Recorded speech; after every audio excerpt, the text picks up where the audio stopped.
Welcome. It's good to see you all. Happy Easter.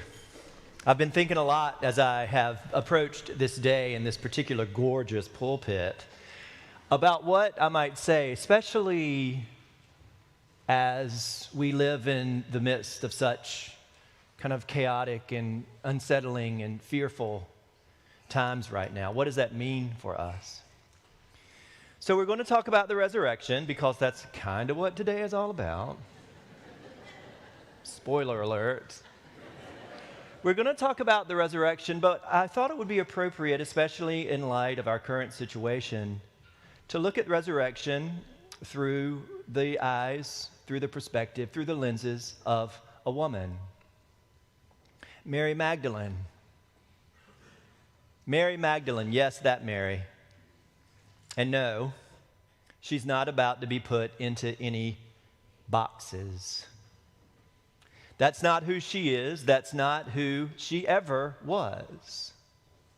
Boxes, if you imagine them, are intended to contain things, to keep them orderly. Some of us really like boxes. We can pretend our life is neat and tidy. Oh, it's in a box. I think of cats.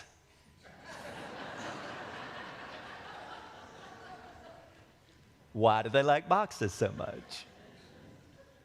But there are other kind of boxes, as you know. Those little check boxes were handed like some cosmic sorting hat. Male, female, gay, straight, black, white, citizen, non-citizen. The boxes go on and on. But you know what? Mary's done with all of the boxes. And she always has been. She doesn't check boxes, she breaks them. So you see in most of the Gospels, the Synoptic Gospels, it is always the women who show up first at the tomb. But in John's Gospel, the one that we heard this morning, it's just Mary. It is just Mary. You think that's an accident? No way. There's a reason she's center stage. There's a reason that she gets so much of the spotlight. And it's because she refuses to be categorized, reduced, explained away, and pushed into the background. You might remember this story that we heard a couple of weeks ago. Mary's at a dinner party. Jesus, Lazarus, Martha, and Judas are there. The vibes are weird, tensions in the air. And what does Mary do? Proud Mary busts out a pricey jar of scented oil, like the kind that you only use for royalty, and she pours it on Jesus' legs and feet. And then she lets down her hair in public and wipes his feet with it. Now, this is not very box-like dinner etiquette. Good thing she wasn't in Virginia. Can't that woman just stay in her place? You can almost hear the murmurs, can't you? But Mary doesn't have a place. She doesn't stay anywhere someone else tells her. She's too busy being real. Because Mary, she's devoted. She's devoted to Jesus, to the one who looked at her, actually saw her, and said, "You matter." And that was new, because her whole life, people tried to put her into a box. Woman, prostitute, dangerous, unclean. But y'all, there's zero evidence to support that. And anyway, Jesus makes no such box for Mary, which is why she follows him not just in life, but all the way to death. And this morning we learn all the way to the grave. So, this first Easter, this first Sunday morning, Mary probably didn't get a good night's sleep. She was still reeling from Friday, Good Friday, from the cross, from the chaos, from the injustice. What happened? How did this happen? But she still gets up and she goes to the tomb, not because she has something to do. Jesus' body had already been prepared, all the things that happened. So why does she go? She goes just to be near him. She's not ready to let go. And that's when she has this sighting. When she gets there, Jesus is gone, and she freaks out and naturally runs to the guys.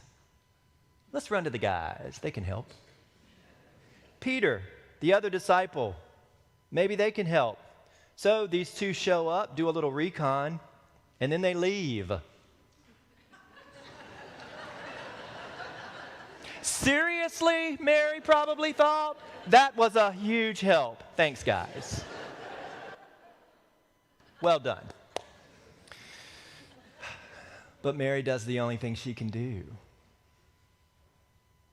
She stays. And she weeps. And it is there, in the middle of the pain, in the middle of the confusion, in the middle of the messiness, in the middle of the unfiltered grief, that Jesus shows up. And he says, well, who are you looking for? And Mary doesn't get it at first. She doesn't even recognize Jesus until he says her name, Mary. And then boom, that's it. That's the moment. Teacher, she says. And there, my friends, is resurrection. It's relationship. It's the spark of being seen. So what does this mean for us? You and me here now, this Easter. What does it mean for a world drowning in boxes? Well, to me, resurrection means that Jesus has never been about boxes. This whole thing, this encounter, it happens in a garden. That's another thing that's interesting about John's gospel. It happens in a garden on purpose. And that garden is intended to take us back to Eden, to remind us of creation, and more importantly, to remind us that creation is not over. Creation is still unfolding. It's still becoming. And Jesus doesn't just rise from the dead. That would have been enough for my day's work. But no, the important thing is that he stops and he has this encounter with Mary and calls her name, Mary. And in doing that, he's calling her into a bigger, fuller, more radical life. He's calling her to be who she really is, unfiltered, uncontained, unboxed. And this is why Jesus chooses her to be the apostle of the resurrection. The first to see him and the first to speak the truth. Now, I don't know if Jesus ever watched Dirty Dancing, but he might have said, nobody puts Mary in a corner.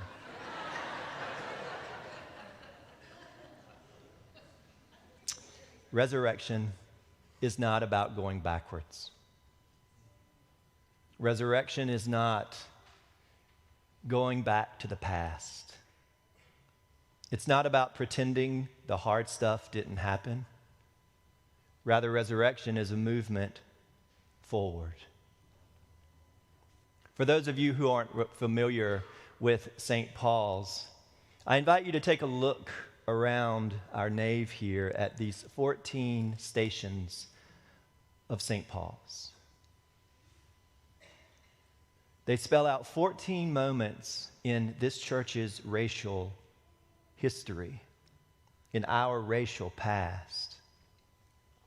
They are there to be honest about our past and to help us join Jesus in creating a new future. And this is not nostalgia, and it's certainly not about trying to make things great again. Hardly. It's not about a restrictive past. It's about a new creation, resurrection, a forward movement. And these stations are a way of opening our hands and releasing and saying, "What's next, O Lord? What's next?" So listen, this world doesn't need more control. It doesn't need more boxes. It doesn't need to go backwards. What it does need is a garden, wild and messy and alive, full of bees and vines and birds and bugs and flowers that weren't supposed to bloom, but did anyway. Resurrection happens there, in those places where difference is celebrated and where chaos and order coexist, and where someone like Mary can be the first to speak hope into a hopeless world. "I have seen the Lord," she was the first to say. And if we're going to call ourselves resurrection people, which we do, out of the box people, then we've got to live like it. And that means no more putting others in boxes and not letting others put us in boxes. So we follow a Jesus who gave up privilege, we learned last week, who chose solidarity over safety, who saw people, not labels, who lifted up those on the margins and broke every rule that needed breaking. We follow the Jesus who calls us by name. So here's the question. Where does resurrection need to break into your life? Where is the garden waiting to grow? Whose names need to be spoken, affirmed, celebrated, and seen? Mary. Because yes, these are hard times. These are hard times to be a Christian. But these are the times we've been given, this moment, this breath, this Easter. So let's make it count. Let's be resurrection. Let's be future. Let's be like Mary. Or, to sum up in the words of our former presiding bishop, let's go forth into this world. Don't be afraid and don't be ashamed to be people of love. And go forth into this world and change it from the nightmare it often is into the dream that God intends. Happy Easter.